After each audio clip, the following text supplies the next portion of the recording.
Sir तुमची उमेदवारी जाहीर झालेली आहे, काय म्हणतात? मी माझं भाग्य समजतो।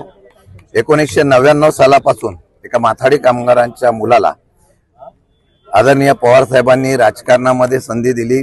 5 वेळा आमदार, 1 वेळा मंत्री, आणि आता ज्या वेळेला आव्हान होतं त्या आव्हानाच्या वेळेला सातारा जिल्ह्यात चव्हाण साहेबांच्या जिल्ह्यामध्ये माझ्यासारख्या कार्यकर्त्याला संधी देऊन त्यांनी या ठिकाणी मला निवडणुकीला समोर जाण्यासाठी, या ठिकाणी लोकसभेचं नेतृत्व करण्यासाठी पाठवलेलं आहे।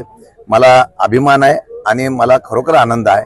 शेवटी आत्ताच्या संघर्षाच्या काळामध्ये ज्या वेळेला पक्षाचा नेता माझा लढतोय, नव्हे तर महाविकास आघाडी लढते, त्यामध्ये शरद पवार साहेब असतील, उद्धव बाळासाहेब ठाकरे असतील, त्याचबरोबर राहुलजी गांधी असतील, महाराष्ट्राच्या आणि देशाच्या असलेल्या या लोकशाहीच्या लढाईमध्ये माझ्यासारख्यावर टाकलेला विश्वास एक सार्थ करण्याचा प्रयत्न या सर्वांच्या ताकदीवर निश्चितपणे मी करणार आहे। सर मागच्या वेळेला तुम्ही पराभूत झाला होता, सर तुमची उमेदवारी जाहीर झालेली आहे, काय म्हणतात? मी माझं भाग्य समजतो।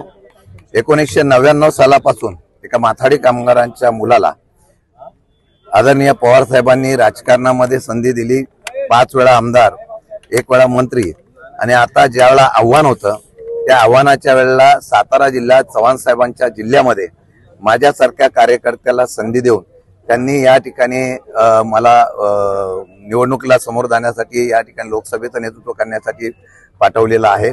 मला अभिमान आहे आणि मला खरोखर आनंद आहे। शेवटी आत्ताच्या संघर्षाच्या काळामध्ये ज्या वेळेला पक्षाचा नेता माझा लढतोय, नव्हे तर महाविकास आघाडी लढते, त्यामध्ये शरद पवार साहेब असतील, उद्धव